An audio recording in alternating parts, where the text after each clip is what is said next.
शनिवार के दिन जो पीपल के वृक्ष में सरसों के तेल का दीप लगाता है उसको शनि कभी परेशान नहीं करता। एक बात हमेशा ध्यान रखिएगा, मान लो अगर कोई भारी रोग ऐसा शनि महाराज के कारण हो गया हो, अच्छे काम करते करते उल्टे हो रहे हैं, होते हैं किसी किसी के साथ में, विपरीत परिस्थितियां आ जाती है, अच्छा करने जाओ बुरा हो जाता है, अच्छा कर्म करने जाओ बुरा हो जाता है। तो पीपल के वृक्ष की जो छाल होती है, छाल देखिए, पीपल के वृक्ष में जो छाल लगी होती है, उस छाल को घिसकर चंदन बनाकर भगवान शंकर का स्नान कराकर, अभिषेक कराकर, पूजन कराकर, पूजन कराने के बाद में पिपलेश्वर महादेव का नाम लेकर, कौन से महादेव? पिपलेश्वर महादेव का नाम लेकर वो जो घिसी हुई छाल होती है उस छाल का तिलक भगवान शंकर को लगा लो और उसी का थोड़ा सा भाग अपने कंठ पर, मस्तक पर लगाना प्रारंभ कर दो। धीरे धीरे जो विपरीत दशा है वो सुधरना प्रारंभ हो जाती है। पर नाम याद रखना, पिपलेश्वर। जब भगवान शंकर ने नरसिंह जी के क्रोध को शांत करा तो शिव जी का नाम श्रंभेश्वर महादेव पड़ गया। ये श्रंभेश्वर महादेव कोई साधारण महादेव का नाम नहीं है। जब घर में चारों तरफ क्लेश ही क्लेश रहता हो, अशांति ही अशांति रहती है, चारों तरफ क्लेश ही क्लेश रहता है, तब एक लोटा जल पूरे घर में घुमाकर तब महादेव के ऊपर चढ़ाया जाता है और शिव कृपा करते हैं तो घर के अंदर अपने आप शांति होना प्रारंभ हो जाती है। श्रंभेश्वर महादेव। कभी कभी हम नवयुवक बेटा बेटियों से कहेंगे कि युवानी की अवस्था रहती है ना तो थोड़ा सा गुस्सा आ जाता है, थोड़ा चिड़चिड़ापन आ जाता है, बहुएं भी कुछ बोल जाती हैं, बेटे भी कुछ बोल जाते हैं। जवानी अवस्था है, कई बार युवानी अवस्था में थोड़ा मुख पर क्रोध आ जाता है, कई बार सत्ता में बैठ जाते हैं, कुर्सी पर बैठ जाते हैं, सिंहासन पर बैठ जाते हैं, अच्छे अधिकारी के पद पर बैठ जाते हैं तो गुस्सा बढ़ जाता है, क्योंकि कुर्सी का इफेक्ट आ जाता है, थोड़ा सा अंतर आ जाता है कि हम सत्ताधारी, हम वैभवधारी।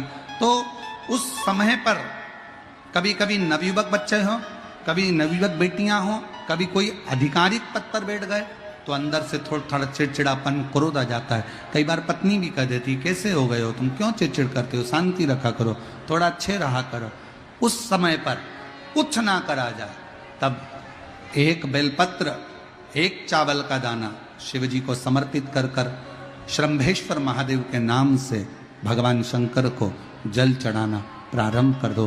धीरे धीरे अपने आप स्वभाव में अंतर आना प्रारंभ हो जाता है, स्वभाव ठीक है। और शिव महापुराण में श्रंभेश्वर बाबा का एक कितना सुंदर वर्णन किया गया कि अगर मान लो कोई व्यक्ति नशे में डूबा रहता है, मदिरा का नशा छोड़ ही नहीं रहा, पूरा प्रयास कर लिया और वो दारू छोड़ने को ही तैयार नहीं, 8 साल 10 साल 15 साल 20 साल 25 साल 30 साल निकल गए और वो मदिरा छोड़ ही नहीं रहा, बहुत तकलीफ में। नया लड़का है, अभी शादी हुई, बहू बेचारी रोती है, घर के बच्चे रोते हैं, पर वो मदिरा का नशा छोड़े ही ना। तो श्रंभेश्वर महादेव का स्मरण करें। बेलपत्री के 5 पत्ते, शमी के 3 पत्ते। बेलपत्री के कितने पत्ते? 5। शमी के कितने पत्ते? 3। बेलपत्र के 5 पत्ते, शमी के 3 पत्र और काली मिर्च 5। एक पत्र, शमी पत्र सब साथ में लेकर काली मिर्च के साथ में बाबा देव अधिदेव महादेव को, भगवान शंकर को समर्पित करो। श्रंभेश्वर महादेव का नाम लीजिए, जम के बोलो, कौन सा महादेव? श्रंभेश्वर महादेव। आपने कथा में सुना होगा कि शरंभ पक्षी का रूप मेरे शंकर भगवान ने लिया था। किसके लिए लिया था? नरसिंह भगवान को जो गुस्सा आ रहा था, नरसिंह भगवान जो तोड़ फोड़ कर रहे थे, सारे देवताओं को डर लग रहा था, तब भगवान शंकर ने सरम्ब पक्षी का रूप धारण कर कर नरसिंह भगवान को अपने पंजे में उठाकर अलकनंदा नदी में ले जाकर डाल दिया। शिव जी ने एक नाम लिया, शंकर जी का एक नाम का उच्चारण हुआ। क्या नाम था? जम के बोलो, श्रंभेश्वर महादेव। आवाज नहीं आ रही है, जरा दम के बोलो, कौन से महादेव? बोल श्रंभेश्वर महादेव की। श्रंभेश्वर महादेव 5 बेलपत्र, 5 कमल काली मिर्च, 3 शमी पत्र शंकर जी को चढ़ाकर बाबा से श्रंभेश्वर महादेव का नाम लेकर विनय कर कर, बाबा आपकी कृपा होगी तो जीव नशे से मुक्त जरूर होगा। शंकर, आपकी कथा कहती है कि आप राम नाम की मस्ती में डूबते हो और नशे को त्यागते हो। बाबा, मेरे भी घर में एक व्यक्ति, उसका नाम ये है, ये गोत्र है, वो नशे में डूबा रहता है। बाबा, इसको नशे से बाहर निकालो। झोली पसार कर प्रणाम करो, अपने हाथ की हथेली को, जैसे ये जल बहने वाला जो स्थान है यहाँ, ये पानी जो यहाँ से बहकर आता है, अपने सीधे हाथ की हथेली को यहाँ लगाओ। सीधे हाथ की हथेली को यहाँ लगाकर, ये जो जलाधारी है, यहाँ अशोक सुंदरी का स्थान होता है, अपनी हथेली को यहाँ लगाओ। कार्तिकेय गणेश जी का जो स्थान जलाधारी पर होता है, वहां हथेली को लगाकर बाबा के शिवलिंग का स्पर्श कर कर जो चढ़ाई हुई सामग्री है उसको वापस उठा लो और लेकर आ जाओ। शमी पत्र मदिरा पीने वाले व्यक्ति के कक्ष में रख दो, और 1 बेलपत्र और 1 काली मिर्च जो मदिरा के नशे में लगा रहता है, सुबह के टाइम पर बेलपत्र, शाम के समय पर काली मिर्च, किसी भी तरह से उसको खाने में देना प्रारंभ करिए। 15 दिन बाबा का चढ़ा हुआ जल शंभेश्वर महादेव के नाम से दीजिए। ज्यादा से ज्यादा 20 दिन 22 दिन के अंदर वो धीरे धीरे मदिरा छोड़ना प्रारंभ कर देगा, मदिरा से दूर होता चले। शिव तत्व है, शंकर ओ घड़ी, शिव ओ घड़ी। फिर से एक बार भगवान का नाम लीजिए। कौन से महादेव? श्रंभेश्वर महादेव। और ये नाम कोई साधारण नाम नहीं है। कितना भी घर में झगड़ा हो रहा हो, भाई भाई का झगड़ा हो, रिश्तेदारों का झगड़ा हो, कोर्ट कचहरी चल रही हो, अगर आप तकलीफ में हैं तो 1 लोटा जल श्रंभेश्वर महादेव के नाम से शिव जी पे चढ़ाओ। धीरे धीरे धीरे धीरे अंतर। कोई कोमा में पड़ा है, व्हील चेयर पर पड़ा है, हॉस्पिटल में पड़ा है, डॉक्टर ने कह दिया कि अब भगवान के ऊपर है, हमने सारी दवाइयां दे दी, गोलियां दे दी, सारा इलाज कर लिया, अब ये उठेगा नहीं उठेगा, चलेगा नहीं चलेगा, आगे बढ़ेगा नहीं बढ़ेगा, इसकी जवाबदारी हमारे पास नहीं है। उस समय पर केवल ध्यान देना, अशोक सुंदरी, गणेश जी, कार्तिकेय वाले स्थान पर 1-1 चावल का दाना 3 रखो। अगर पी ले तो ठीक है, नहीं पी सकता उसके शरीर पर उस जल को लगाना रोज प्रारंभ करो। धीरे धीरे वो कोमा से भी बाहर निकलेगा, शरीर भी चलेगा और वो आगे बढ़ना प्रारंभ करेगा। श्रंभेश्वर महादेव के नाम मात्र में इतना बल होता है कि श्रंभेश्वर महादेव की यहां तक शिवपुराण कहती है कि जब जब श्रंभेश्वर महादेव की कथा आए और दिल से अगर आपने सुना है तो व्यक्ति रोग से, दुख से निवारण होता ही है। वो श्रंभेश्वर महादेव, श्रंभेश्वर।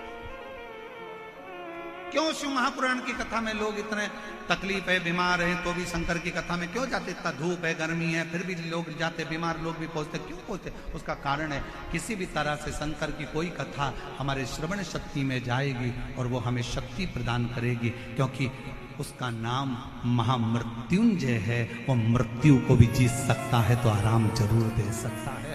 वो शिव है। शनि महाराज का भी पांव टूट गया था। टूटा था कि नहीं टूटा था? जो अपनी माता संध्या को लात मारी थी, शनि महाराज ने लात मारी तो पांव टूट गया। शनि महाराज की आंख में आंसू। देवर्षि नारद के पास है, नारद जी मेरा पांव टूट गया। मैंने अपनी मां को लात मारी। नारद जी बोले तू तो द्रोषी है, तूने अपनी माता को लात क्यों मारी? कुछ करिए। कोई देवता नहीं अपनाया। तब भगवान नारद जी ने कहा शंकर जी के शिवलिंग की स्थापना कर, उसकी पूजन कर। जहां काशी विश्वनाथ के मंदिर आप लोग जाते हो, जिस विश्वनाथ का आप दर्शन करते हो, ये काशी का विश्वनाथ का प्राण प्रतिष्ठा शनि महाराज ने करी थी।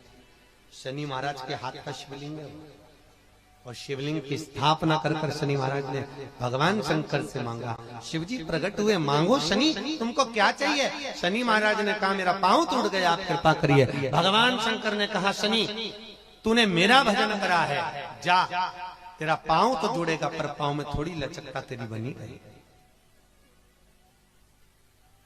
दुनिया के लोगों को शनि लगता है और शनि को शंकर लगता है। दुनिया के लोगों को शनि लगता है, शनि को शंकर। इसलिए आज भी नियम है कि काशी विश्वनाथ का नाम लेकर एक काजल की डिब्बी को लीजिए। अगर किसी को शनि लग गया हो, कोई प्रॉपर्टी का काम कर रहे हो, कोई व्यापार करते हो और व्यापार नहीं चल रहा, बहुत अड़चने आ रही है, कोई ना कोई परेशानी पे परेशानी आ रही है, एक काजल की डिब्बी लो, काजल की डिब्बी लो, काशी विश्वनाथ का नाम लो और 21 बार उतारो और उतार कर किसी पेड़ के नीचे तक खड्डा खोद कर उसको दबा दीजिए। आपका काम यूं सफलता की ओर बढ़ना चालू हो जाएगा। शनि की कुदृष्टि समाप्त, 7.5 ढैया समाप्त, परेशानी है। मात्र शमी का पत्ता समर्पित कर दें। भले महीने में 2 बार चढ़ाओ, हफ्ते में 1 बार चढ़ाओ, तुम्हारा मन पड़े तो हफ्ते में 2 बार चढ़ाओ। ज्यादा बीमारी है, शमी का पत्ता एक शिव जी के शिवलिंग पर और एक पत्ता जहां से पानी बहकर नीचे गिरता है ना, जलाधारी में से शिव जी पे जल चढ़ाया। जैसे इस पर जल चढ़ाया तो ये पानी बहकर नीचे आता है, तो जहां गिरता है एक पत्ता शिवलिंग के ऊपर और एक पत्ता जहां से जल नीचे गिरता है वहां। अगर ज्यादा बीमारी है और ऐसा लग रहा है कि डॉक्टर कह रहे हैं कि तबीयत ज्यादा खराब हो सकती है, जांचे जाएगी, ये होगा वो होगा, तो एक पत्ता शमी का ऊपर, एक पत्ता जलधारी जो बहकर नीचे आता है पर चढ़ाना। शमी का पत्र रोग मुक्ति के लिए जब चढ़ाया जाता है तो भगवान शंकर का अवधूतेश्वर महादेव का नाम लेकर चढ़ाया जाता है। कौन सा महादेव? जम के बोलो जरा, अवधूतेश्वर महादेव। पीपल की जड़ में इत्र का जल, भगवान पीपल देव पीपलेश्वर महादेव का स्मरण कर कर पीपल की जड़ में अगर जल चढ़ा रहे हैं और मान लो शरीर में कोई कष्ट हो गया है, शरीर में कोई रोग हो गया है, कोई मालूम पड़े ये हाथ 4 दिन से दुख रहा है या 4 दिन से ये नस दब गई है या ये कमर दब रही है, तो आप 2-4 दिन कर देखो। कलश के अंदर जल, जल में इत्र का थोड़ा सा भाग, पीपल की जड़ के नीचे आप उसका सिंचन करिए पीपलेश्वर महादेव के नाम से। उस जल को थोड़ा सा भाग लेकर आ जाओ उसी में से जो चढ़ाया है, और उस स्थान पर जहां कष्ट है उसको लगाना पड़ेगा। इंस्टाग्राम वालों ने, यूट्यूब वालों ने, फेसबुक वालों ने, टीवी वालों ने,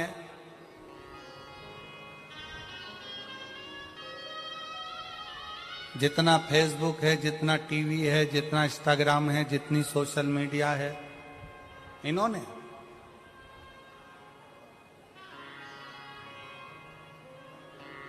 अभी नूतन संवत्सर में, नूतन संवत्सर के पहले बहुत सारे मीडिया पर चलते रहे कि शनि लग गया, शनि लग गया, शनि लग गया। जितने यहाँ कथा में बैठे हो ना, तुम सबने भी मोबाइल में देखा होगा तो देख रहे होगे, वृश्चिक पे लग गया, कुंभ पे लग गया, ढैया लग गया, 7.5 लग गया, आधे से ज्यादा तो शनि के डिप्रेशन में पड़ गए।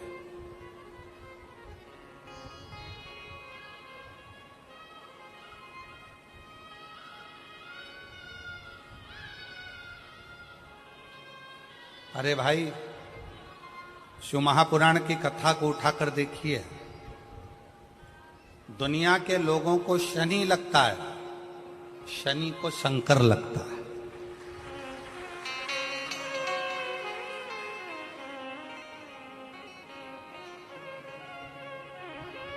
यदि आप भगवान शंकर के मंदिर में जाकर एक लोटा जल चढ़ा रहे हो, आप भगवान शिव के मंदिर में जाकर अर्चना कर रहे हो, आराधना कर रहे हो, निवेदन कर रहे हो, एक बेलपत्र शिव की उठाकर धोकर वापिस शंकर को समर्पित कर रहे हो, शंकर भगवान का पंचाक्षर मंत्र नमः शिवाय जप रहे हो, शंकर भगवान का षडाक्षर मंत्र ओम नमः शिवाय जप रहे हो, या श्री शिवाय नमस्तुभ्यम का जाप कर रहे हो, तो ये निश्चित मानकर रखो कि आपके पीछे शनि नहीं पड़ेगा, आपके पीछे शंकर जरूर पड़ेगा। और शंकर जब हमारे पीछे पड़ेगा तो हमारा उद्धार अपने आप करेगा। शिव शिव शंकर शंकर। जिस व्यक्ति की बीमारी खत्म ही नहीं हो रही, कभी पाँव में दर्द आ गया, कभी कमर में दर्द आ गया, कभी पीठ में दर्द आ गया, कभी सिर में दर्द आ गया, कभी आंखों में तकलीफ हो गई, कभी दमा चलने लगा, सांस चलने लगी, कभी डॉक्टर को दिखाया तो थायराइड हो गया, कभी ब्लड कम हो गया, कोई प्लेटलेट कम हो गई, कोई कुछ हो गया, कोई कुछ हो गया, डॉक्टर को दिखाओ। डॉक्टर जो दवाई दे कुंदकेश्वर महादेव के नाम से उसको खाओ। तुमको ऐसा लगे कि ये शरीर का रोग तो समाप्त हो ही नहीं रहा, एक ना एक रोग चल ही रहा, ये रोग समाप्त होने का नाम ही नहीं ले रहा। पिपलेश्वर महादेव का नाम लेकर, और पिपलेश्वर महादेव का नाम लेकर किसी भी शिवालय में, शंकर के मंदिर में जाकर एक बेलपत्र रखकर उस जो प्रसाद तुम बना कर ले गए हो, जो तुम भोग बना कर ले गए हो, उसका स्पर्श कर कर पिपलेश्वर महादेव का नाम लेकर शंकर को उस भोग को रखकर, बेलपत्र रखकर शिव जी को 7 बार एक ही लोटे का जल, केवल एक लोटे का जल 7 बार उत्तर की ओर मुख कर कर दक्षिण में खड़े होकर शंकर के शिवालय पर 7 बार एक ही लोटे का जल 7 बार थोड़ा थोड़ा कर कर उसको गिरा देगा, शिव जी के ऊपर चढ़ा देगा 7 बार। बाद में जो प्रसाद पर आपने बेलपत्र रखी है, उसी बेलपत्री को उठाकर शंकर के शिवलिंग पर चढ़ा दे। बाबा को प्रणाम करिए, बाबा मेरे शरीर का रोग समाप्त नहीं हो रहा। किसी भी दिन पिपलेश्वर महादेव का नाम लेकर वो चढ़ी हुई बेलपत्री लियाओ, प्रसाद लियाओ, घर पर आने पर जैसे ही घर के अंदर प्रवेश करो, सबसे पहले बेलपत्री को चबा चबा कर खा लो। फिर वो जो प्रसाद है, उस प्रसाद को 7 गांठ से थोड़ी थोड़ी देर में 7 बार में उसको खा लेना। बाबा देवाधिदेव महादेव का नाम लेकर, पिपलेश्वर महादेव देव का नाम लेकर प्रणाम कर कर जल का आचमन, हाथ की हथेली में जल लेकर 7 बार आचमन कर लीजिए और शिव का, पिपलेश्वर महादेव का नाम ले लीजिए। धीरे धीरे 15 दिन लगेंगे और 15 दिन में बीमारियां अपने आप कम होना प्रारंभ हो जाएगी और बाबा आपका हाथ पकड़कर आगे बढ़ाए। आज शनिवार का दिन है, पीपल के पेड़ के नीचे जाना और उस पीपल के वृक्ष के नीचे जाकर चींटियों को दाना देना, चींटियों को भाग देना और साथ में जल का सिंचन कर कराना। माता प्रसूति ने जितने बच्चों को जन्म दिया, 60 कन्या माता प्रसूति के गर्भ से जन्मी, माता प्रसूति के गर्भ से पुत्रों का भी जन्म हुआ, पर जितनी कन्या जितने पुत्र का जन्म होता था माता प्रसूति उनके गर्भ के समय पर पीपल के वृक्ष की परिक्रमा करती, पीपल के वृक्ष में दाना देती, पीपल के वृक्ष में जल का सिंचन करती, पीपल के वृक्ष में पूजन करने के लिए जाती। तो माता अगर मन में भाव होगा भगवान की भक्ति का, भले सामने पीपल का वृक्ष हो, पर भाव अगर मन में होगा तो भगवान संतान भी वैसी ही देगा। नारायण ने बोला, लक्ष्मी आज शनिवार का दिन है, जिस दिन अपन इस दरिद्रता से मिलने के लिए पीपल के पेड़ के नीचे आए हैं। हिंदू धर्म में ये दिन पीपल के वृक्ष के लिए पूजनीय होगा। जो भी शनिवार के दिन पीपल के वृक्ष की पूजन करेगा, दूध चढ़ाएगा या मिष्ठान का भोग लगाएगा, लक्ष्मी और नारायण उसके घर में प्रवेश कर जाएगा। लक्ष्मी और नारायण उसके घर में प्रवेश करेगा, इसलिए नियम बनाया। कौन से दिन का? शनिवार। लक्ष्मी जी बोली, नारायण आपने तो एक दिन का वार लिख दिया, शंकर जी ने 7 बार बनाए हैं, रविवार, सोमवार, मंगल, बुध, गुरु, शुक्र और शनि, ये शिव जी ने बनाए। अब एक दिन आपने अपना बना लिया, बाकी के दिन अगर कोई इस पीपल के वृक्ष के नीचे आएगा और यहां तो दरिद्रता बैठी है तो उसका क्या होगा? भगवान नारायण बोले, सुन दरिद्रता, तेरे से एक विनती है, अगर कोई भी मनुष्य इस पीपल के पेड़ के नीचे अगर 7 दिन में आता है और उसके हाथ में अगर कोई सामग्री होती है तो तू उसके घर में प्रवेश नहीं करेगी। नियम है पीपल के वृक्ष का, या तो पानी का लोटा लेकर जाओ, कुंकू का चोपड़ा लेकर जाओ, शक्कर लेकर जाओ, या पेड़ के नीचे चींटी को डालने के लिए आटा ले जाओ, पर खाली हाथ पीपल के वृक्ष के नीचे कभी मत जाओ, कभी नहीं जाओ। खाली हाथ जाओगे तो दरिद्रता तुम्हारे घर में प्रवेश करेगी। दरिद्रता उठकर खड़ी होकर बोली, नारायण तुमने अपनी मनमानी करी है, एक दिन मुझे भी मेरा चाहिए। भगवान ने कहा बोल कौन सा दिन चाहिए। दरिद्रता कहती है रविवार के दिन इस पीपल के वृक्ष के नीचे मैं दिन भर नृत्य करूं, इसमें रहूं, और जो यहां आए रविवार को